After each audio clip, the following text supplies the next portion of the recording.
ನಿಮ್ಮ ಆತ್ಮಗಳನ್ನು ದೇವರ ಮಕ್ಕಳಾಗುವಂತೆ ವಾಕ್ಯದಲ್ಲಿ ಬಲಪಡಿಸುವ ಅನುದಿನದ ಧ್ಯಾನ ಸೆಪ್ಟೆಂಬರ್ 12.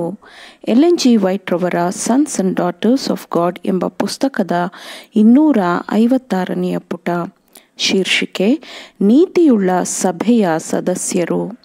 ಈ ದಿನದ ಸತ್ಯವೇದದ ವಾಕ್ಯ: ನೀತಿಯ ಕೆಲಸವು ಸಮಾಧಾನವು, ನೀತಿಯ ಫಲವು ನಿತ್ಯವಾದ ಶಾಂತಿಯು, ಭರವಸವೂ ಆಗಿರುವುದು.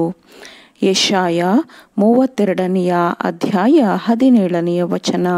ಅವರ ಫಲಗಳಿಂದ ಅವರನ್ನು ತಿಳುಕೊಳ್ಳುವಿರಿ ಎಂದು ವಾಕ್ಯವು ಹೇಳುತ್ತದೆ.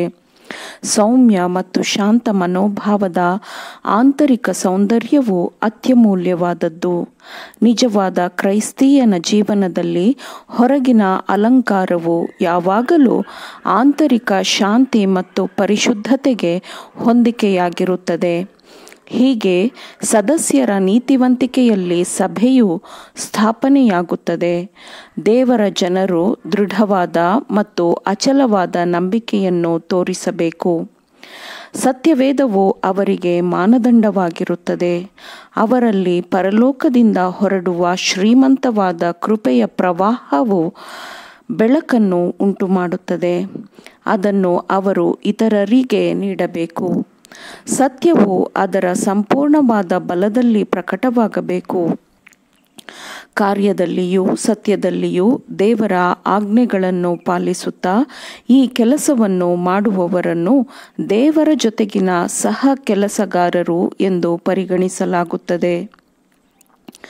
ನೀತಿಯ ಕೆಲಸವು ಸಮಾಧಾನವೂ, ನೀತಿಯ ಫಲವೂ ನಿತ್ಯವಾದ ಶಾಂತಿಯೂ, ಭರವಸವೂ ಆಗಿರುವುದು ಎಂದು ವಾಕ್ಯವು ಹೇಳುತ್ತದೆ.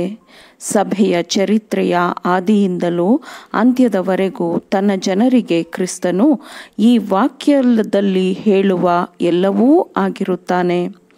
ಎಲೈ ಕಷ್ಟಪಡುವವರೇ, ಹೊರೆ ಹೊತ್ತವರೇ, ನೀವೆಲ್ಲರೂ ನನ್ನ ಬಳಿಗೆ ಬನ್ನಿರಿ, ನಾನು ನಿಮಗೆ ವಿಶ್ರಾಂತಿ ಕೊಡುವೆನು.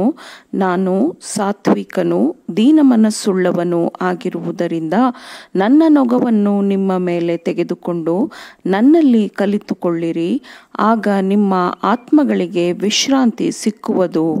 ಯಾಕಂದರೆ ನನ್ನ ನೊಗವು ಮೃದುವಾದದ್ದು, ನನ್ನ ಹೊರೆಯು ಹೌರವಾದದ್ದು ಎಂಬುದಕ್ಕೆ ಅವರು ಕಿವಿಗೊಟ್ಟು ಪಾಲಿಸಿದರೆ ಕ್ರಿಸ್ತನು ಅವರಿಗೆ ಎಲ್ಲವೂ ಆಗಿರುತ್ತಾನೆ.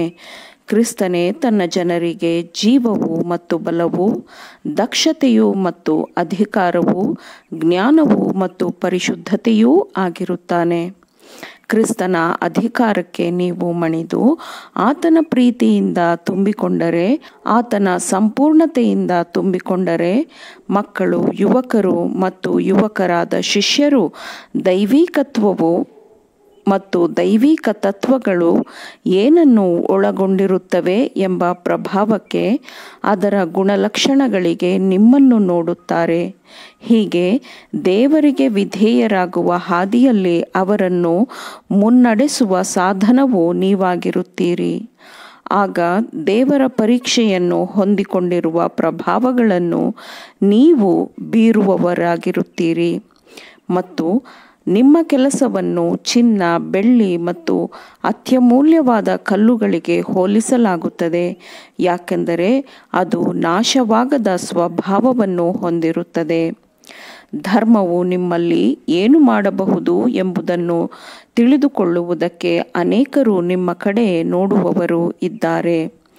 ನಿಮಗೆ ದೇವರು ಕೊಟ್ಟ ಕೆಲಸದಲ್ಲಿ ನೀವು ನಂಬಿಗಸ್ತರಾಗಿದ್ದರೆ ನೀವು ಸರಿಯಾದ ಪ್ರಭಾವವನ್ನು ಬೀರುವವರಾಗಿರುತ್ತೀರಿ ಮತ್ತು ನೀವು ನೀತಿಯ ಮಾರ್ಗದಲ್ಲಿ ಆತ್ಮಗಳನ್ನು ನಡೆಸುವವರಾಗಿರುತ್ತೀರಿ. ಆಮೇನ್. ದೇವರ ವಾಕ್ಯಗಳನ್ನು ಶ್ರದ್ಧೆಯಿಂದ ಆಲಿಸುವವರು, ಪಾಲಿಸುವವರು ಆಗಬೇಕೆಂದು ನಿಮ್ಮನ್ನು ಉತ್ತೇಜಿಸುತ್ತೇನೆ. ಪರಿಶುದ್ಧಾತ್ಮನ ಸಹಾಯದಿಂದ ಆಲಿಸಿದ ನಿಮ್ಮೆಲ್ಲರಿಗೂ ಧನ್ಯವಾದಗಳು. ಮತ್ತೆ ದೈನಂದಿನ ಧ್ಯಾನಕ್ಕಾಗಿ ನಾಳೆ ಸಂಧಿಸೋಣ. ಆಮೇನ್.